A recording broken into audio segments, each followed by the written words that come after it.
Boker Tov, Banim Vanot. Zman the Parasha. You can take out your Parasha books because it will be time to go through Parashat Ki Tisa. Open up to Ki Tisa. I'll wait. Okay, hopefully you have it already. It's in your Parasha book. Parashat Ki Tisa. Vaydaber Hashem el Moshe lemor. Ki Tisa et Rosh Bnei Yisrael lifkudehem v'natnu ish kofer nafsho laHashem vifkod otam v'lo yeh bahem negev vifkod otam. What does that all mean? Hashem said to Moshe, it's time to count Bnei Yisrael because he wants to know how many people are going to be part of Bnei Yisrael, all the men. So let's open up. Let's look at the first box. Lifkod lispor et Bnei Yisrael. Mem nun hey samach pei reish. Hashem amar leMoshe lifkod lispor et Bnei Yisrael. Ech sofrim. Ech yada Moshe kama anashim yatzeu mimitzrayim. Moshe amar shekol ish ben 20 shana o yoter kol echad tzarich latet chatzi shekel truma laHashem. Sofrim et chatzi hashekel shekol echad noten v'lo et ha'anashim. V'kacha yodim et mispar ha'anashim. So Hashem said to Moshe, count up Bnei Israel. How do we count up Bnei Israel? Everybody gives chatzi shekel for Hashem. You count up the chatzi shekel and not the people. You don't count people at all whatsoever. The next part of the Beit HaMikdash that we find, the Mishkan that we find, is called Kior Nechoshet. Kior was very important. It was used to clean. Hashem amar leMoshe shetzarich la'asot kior shel nechoshet v'lasim otam b'chatzer shel hamishkan v'yad mizbeach hanechoshet v'kior tzarich lasim mayim nekiyim kol hakohanim Aharon v'abanim shelo tzrichim lerchot et hayadayim v'et haraglayim b'kior הם צריכים להיות נקיים לפני שהם באים לאוהל מועד בשביל לעבוד את האלוקים, את Hashem. So of course we see a lot of shorashim here. So Hashem said to make a kior, sink, a special sink. If you notice, the sink has little spigots, little parts where the water come out of, and that will be for washing the kohanim. They have to wash their hands and their feet before they go and they do their job in the Beit HaMikdash, in the Mishkan. The next thing we learn about is the next thing that they're supposed to collect, which are bisamim v'shemen zayit. So Hashem gam amar leMoshe shetzarich lachin bisamim v'shemen zayit. Moshe tzarich nimshach lasim et habisamim v'et shemen hazayit al ohel moed al ha'aron shebekodesh hakodashim ועל כל הדברים הקדושים שבאוהל, השולחן והכלים, המנורה והמזבח הקטורת. משה גם צריך לשים את השמן על אהרון והבנים שלו, הכהנים, ואז הם יהיו קדושים להשם. So everything in the Beit HaMikdash, in the Mishkan, Moshe is supposed to put a little bit of olive oil and the bisamim together, mixed together. He has a special container of this, and it's only for use in the Beit HaMikdash. It's only in the Mishkan, but he put a little bit, he smeared a little bit over all of the pieces of the pieces that were made for the Beit HaMikdash, and also Aharon and his sons.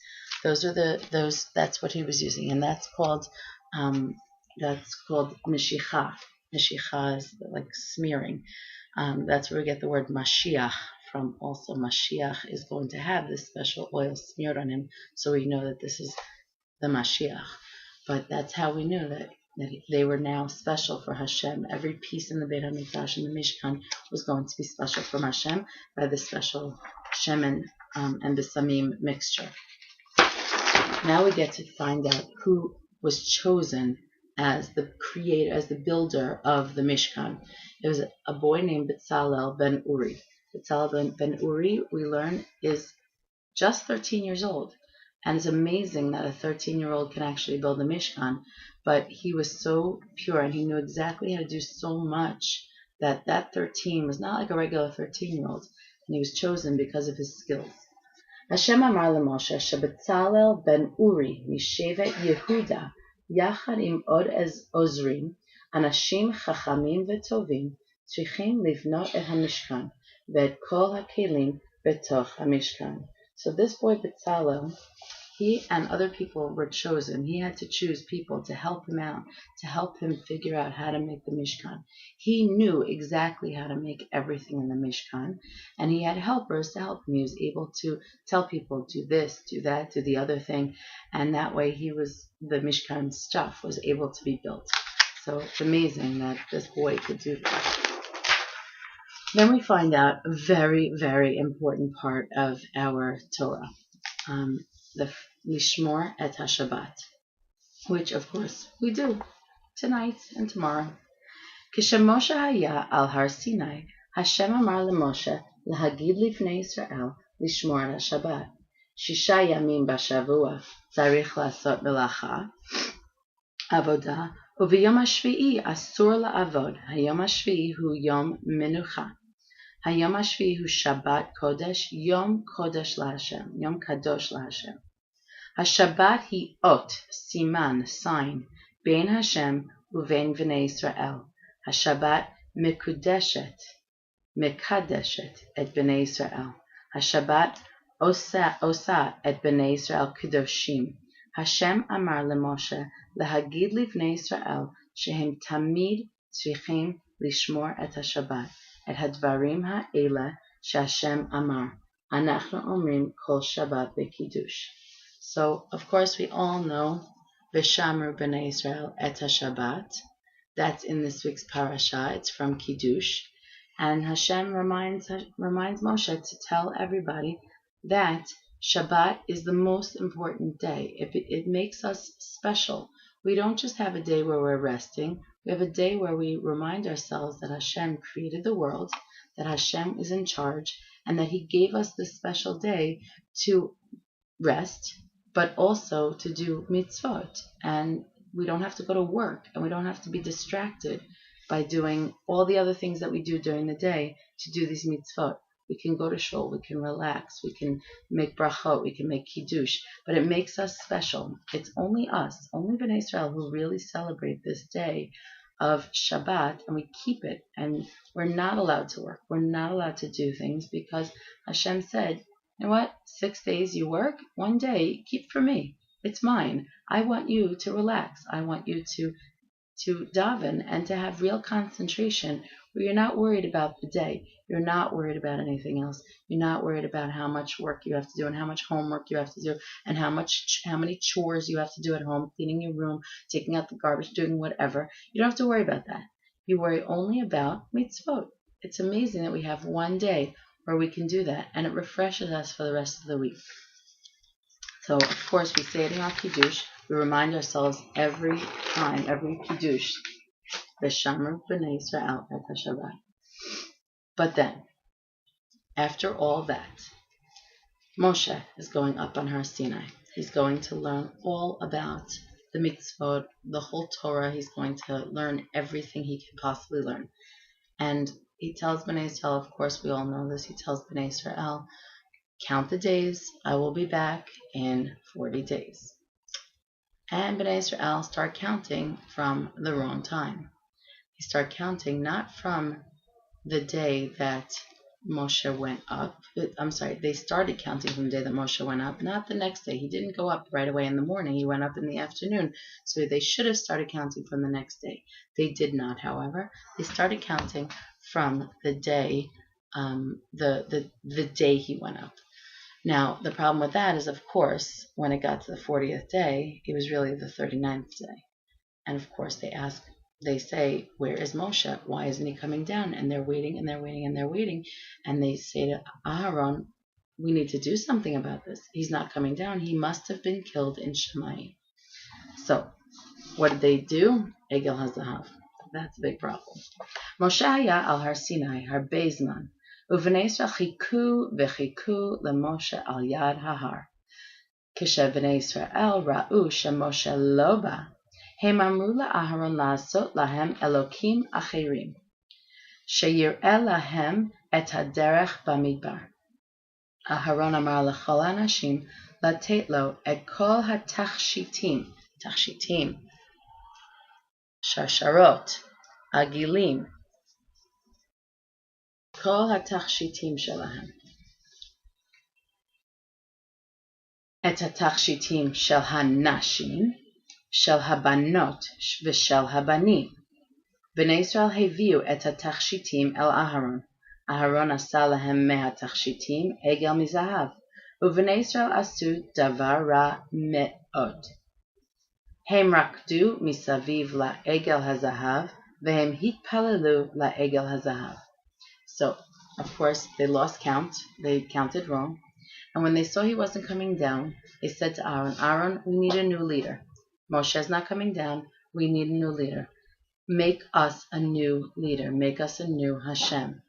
Aaron, of course, did not want to do this. Of course, why would he want to do this? He knows that Moshe is going to come down. He's waiting. He knows that Yoshua is waiting also by Har Sinai, but Bnei Israel are not happy. Now, most of the people who, of course, do this are the Erev Rav, the people who came from Mitzrayim. They left because they wanted to be Jewish, but that doesn't mean that they're going to follow everything. Now, they say to Aaron, do this for us. Do this for us. And Aaron got scared that he was going to get killed. And so he said, okay, so bring me all your jewelry, thinking that it would take a lot of time. Bring me your wives' jewelry, your children's jewelry. He knew that the wives would not give up their jewelry. Wives do not give up their jewelry, and they want to keep it because it makes them pretty. So he said, bring me your wife's jewelry, your jewelry. He didn't expect what would happen next. Of course, the men went to their women and they said, give us your jewelry. But of course, the women said, no chance that that's happening. We're not giving you your jewelry. You're just going to use it for bad stuff. So they said no. So what did the men do? They took off every piece of their jewelry and they brought it really quickly to to Aharon. They brought it to Aaron, and Aaron sees this big pile piling up, and he's like, oh no, he thought this would take a full day, and then by that time, Moshe would be down, and there would be no need for this. And then maybe they would say, okay, use it for the Mishkan. But of course that didn't happen, so they kept telling him, do this for us. So he had no choice. We started melting the gold. Now, the melting, they said, make us this Hashem. And all of a sudden, it became... He put in Hashem's name, and it became this egel, this calf, a baby cow. It became this thing, and it started talking, and Bnei Israel started dancing around it. Mostly the Erev Rav, and then other people started joining in because they said, oh, this must be our new Hashem. Moshe's not coming down. They were convinced. So they started dancing around. They started davening to this egel, and of course, in the whole time that this was happening, all of a sudden, Moshe is told, you need to get down to Bnei Israel because something is happening. Hashem gives him the luchot, the special luchot habrit, and he's coming down the mountain. And Yoshua is waiting for him, and he says, you need to get down there really fast because Bnei Israel are doing something that's not good. That's really not good. So he goes running down. He sees from Har Sinai, 40 days after Hashem spoke to Bnei Israel, he sees Bnei Israel dancing around. What is the first thing that Hashem said? I am Hashem, Anochi Hashem Elokecha. What's the second thing? Don't make any statues. And what were they doing? 40 days later, making a statue and bowing down to the statue. Hashem said very clearly, don't make any statues. So, Hashem ka'as me'od al bnei Israel. Hashem amar leMoshe laredet maher maher bishvil lirot et hadavar hara she'asu bnei Israel. Moshe yarad mehar Sinai im haluchot mehashem. Al haluchot hayu ktuvim aseret hadibrot. Laluchot ha'elu kar'u luchot habrit. Moshe shama et bnei Israel mitpalelim la'egel hazahav. Moshe ra'a et bnei Israel rokdim misaviv la'egel hazahav. Moshe ra'a et egel hazahav ve'ka'as me'od. Moshe shavar et haluchot habrit v'zarak et egel hazahav litoch ha'esh. Bnei Israel kiblu me'Hashem onesh gadol. So of course, as I just said, Hashem got angry, told Moshe to go down, and said, and these luchot had the Aseret HaDibrot on them. what did he do when he saw them dancing? He got so angry, Moshe got so angry that he took them and he smashed them on the ground. Words that were written by Hashem that Bnei Israel now did not deserve because they were dancing and singing around the Egel. He took them, he smashed them, and when he got to the Egel, he burned it in the fire. He melted it down, he burned it in the fire, and Bnei Israel got a punishment. First of all, they were going to be wandering around. And second of all, they had to drink this special drink that was made from the gold of the Egel HaZahav and the ashes. They had to drink this special drink, and whoever really wanted the Egel HaZahav, they died. That was it. They were gone. Now, if they were dancing, but they weren't davening, they were standing around, they were bystanders, so they got punished. But the people really suffered. They died right away, and they were no longer allowed to be part of Bnei Israel. And so that was it for them. And now they don't have the Luchot HaBrit anymore. So now we have to find out what Moshe did. Luchot HaBrit HaChadashim. Moshe hitpalel el Hashem. Moshe bikesh slicha meHashem b'shvil b'nei Yisrael. Moshe bikesh meHashem lahatzil et b'nei Yisrael v'latet la'am luchot chadashim. Hashem shama leMoshe. Hashem amar leMoshe la'asot luchot chadashim. Hashem amar leMoshe la'alot od pa'am lahar Sinai v'lekabel od luchot. Moshe ala al har Vaya al har Sinai, 40 yom ו40 לילה. Moshe lo achal velo shata kol hazman shehu haya al hahar. Hashem amar leMoshe et 10 hadibrot, uMoshe katav otan al luchot avanim. Ve'az yarad Moshe im luchot habrit hachadashim. Kasher Moshe yarad el ha'am im luchot hachadashim. Bnei Israel ra'u shelemoshe yesh or b'panim, ki hu haya karov le'elokim. So what happened to these luchot? The new luchot had to be made by Moshe. Moshe had to write them himself. The first luchot were written by Hashem. They were on a special even called even sapphire. It's a dark blue stone, very precious, and Hashem engraved them. This time, though, Bnei Israel, because they were smashed, could not receive those. They were smashed. They were put into the Aron, into the special Aron, and when it was built. And now Moshe had to go up and write his new ones. Of course, Moshe had to daven for Bnei Israel, and Hashem finally forgave Bnei Israel on Yud Tishrei, which is otherwise known as Yom Kippur. And it says in our Yom Kippur davening, Salachti kidvarecha, I forgive you because you asked it, and you asked for it.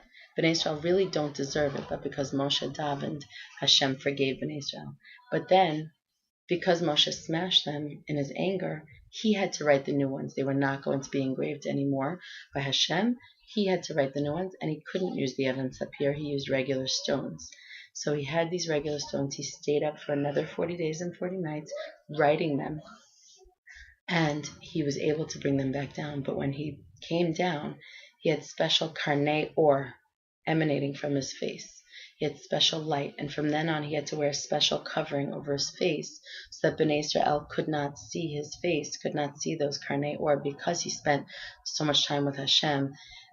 He was now very special, and Bnei Israel could not look at him directly because of that. So if you notice in the picture, he has light coming from his face because of that. And now the luchot are not the way Hashem intended them, but they're now there, and they have luchot. So what do we learn from this parasha? We learn, number one, that we have to keep Shabbat. Number two, we learn, of course, not to bend down to statues. Again, we learn that lesson. And number three, that Moshe was able to daven to Hashem and have Hashem forgive Bnei Israel, because really what Hashem wanted to do was cut out the entire Bnei Israel and start new. He wanted to kill all of Bnei Israel for doing this. And really Moshe davened and said, no, please don't kill Bnei Israel. They made a mistake. They made a big mistake, but please forgive them. Show them that forgiveness is very important. And so Hashem forgave them only because of Moshe, did not destroy them, because really Moshe said, if you destroy them, I don't want to be part of your new Bnei Israel. I don't want to be part of your Torah. Don't include my name. It just won't happen. I don't want that. And also, everybody in the world will say, oh, look, Hashem brought Bnei Israel into the desert to kill them. So, of course, Moshe did not want that, and davened, and Hashem listened. Of course, Hashem knows what Moshe is going to say, and Hashem knows what's going to happen, but he let Moshe understand that Bnei Israel do make mistakes, and Bnei Israel can be forgiven. So remember, we can always be forgiven, which is why we always have to try to forgive other people. If Hashem could do it for such a big, big sin, for such a big chait, then we can do it for the smaller things in life. Have a great Shabbat. I hope you enjoy this parasha. I'm sorry we couldn't be together, but hopefully you learned a lot about parasha. And you have a great Shabbat. Be able to tell your parents if they're not listening in, and show them the pages of the parasha. We could not do our Shorashim, but I'm sure that while you were doing this, you could have been underlining Shorashim or boxing them off, and that way you are practicing Shorashim and learning parasha at the same time like we do in the class. Have a great Shabbat. Enjoy your day off again, and Monday we're not going to be in, so enjoy your very long weekend, and we'll see you again Yom Shlishi.